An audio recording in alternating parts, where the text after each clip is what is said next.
Amy Feinberg, Rick Stallworth, Brian Robbins, Charles Conwell, David Howie, Marty Loso, Nick and Bree.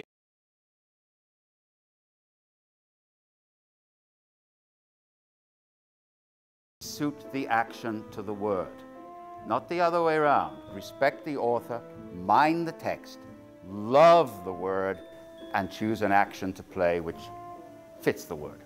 Safety, aggression, danger and pain, total commitment. How to savor the English language. living truthfully under imaginary circumstances. I like them to go to the truth of their being, even at the age of 21. Singing is just an extension of speech. The ability to present work, the ability to sift creative ideas. Take the idea and get it all the way down the court. Tell the story through the music. You cannot separate the vocal process from the acting process. It's absolutely integrated. Structure will set you free. I love seeing students who think they know everything come in and actually learn that they need to learn something, and then watch them preach what they know at the end. I love the challenge of taking drawings that are on plan format or renderings and bringing them to life, if you will, on the stage. I love actors. Their vulnerability to put their heart, their soul, their lives out on the stage for everyone to see. I think the thing that I love the most about it, particularly working with young people, is their willingness. Their willingness to leap into something. Once they're ready, the leap is usually energetic and profound. I love the challenge of, the responsibility for their journey through this very intense investigation that we go through in the first year studio. It is always changing. Every year brings a whole new set of students. I love watching the students have aha moments. I love anything is possible through the collaborative act of the imagination, both mine as a director, the actors, and the audience, and we all go on a journey. The theater is a discussion of an idea. You're always working on something different. It's a new team of artists. It's a different ball game. It gives a voice to so many things that go on in society. What I love about the theater the most is that it's live, it's immediate. It's the only place that I know where one person can be laughing, one person can be crying, and both responses can be valid. It challenges the intellectual and emotional complacency of audiences.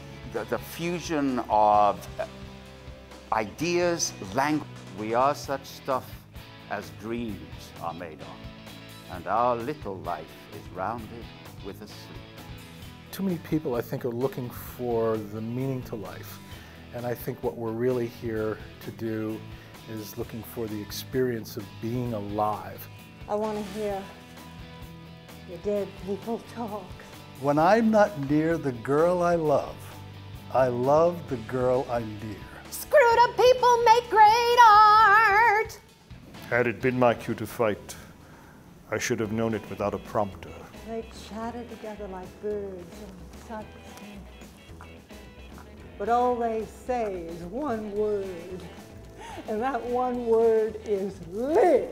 The beauty of the garden is in the difference. And the fact that we're all different is what makes us all beautiful. A blank canvas. The more I live, the more I learn. The more I learn, the more I realize, the less I know. Incidents. Art isn't easy. Is it too much to ask for a little sustained action? Life is a banquet, and most poor suckers are starving to death. They say live, live, live, live. That's all they learn.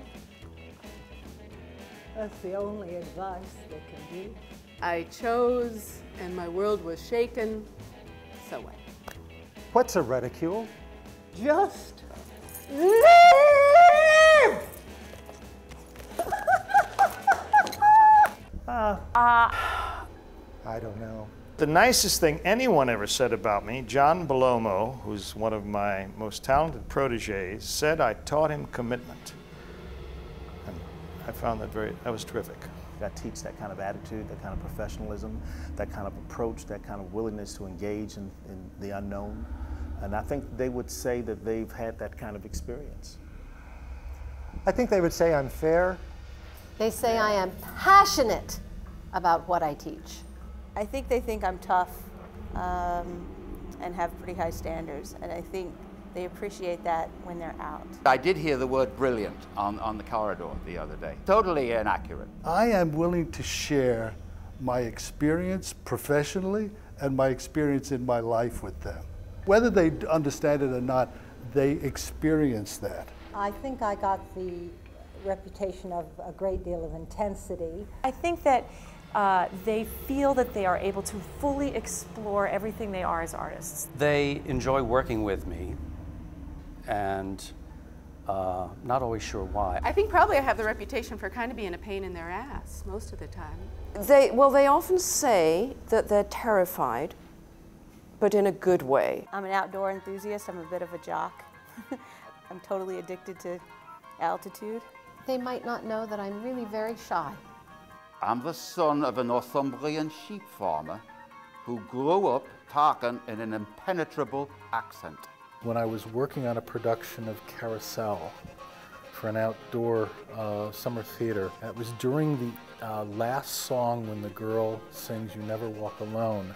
The director wanted to release all these white doves, white pigeons, out over the audience. The only thing I could share that they don't know at the moment is that this summer I achieved bicycling 100 miles. Sometimes I tell them that I'm a cook, and they get shocked that I'm a cook. If I had it in me, I would stay in the kitchen all day long. I guess that my students would be somewhat scandalized to know that I don't actually hold either a high school diploma or a GED of any type, but I hold an Ivy League undergraduate degree from Dartmouth with honors. I remember building these pigeon cages that sat up along the first electric pipe, and I remember it was it's one of those things you never got a chance to rehearse. I was a featured dancer in the Miss Virginia pageant in 1975. I did used to be a rodeo rider, so I guess that's my only deep, dark secret. Rosie Hay loves opera and disco music. I love rock and roll, and my life is the history of rock and roll. We went to pull the ripcord that allowed the bottom to fall out of these pigeon cages that we had built, and about 300 dead pigeons fell on the stage and burying this actress who was trying to do her best. It ain't that deep is something that I'm always saying in class, and I really do mean that with the emphasis as I say on the word ain't. It ain't that deep. All great plays are about loss. Audiences need to be shaken up. You will learn how to play revenge. Speak on pitch. Not knowing is a very exciting place to be.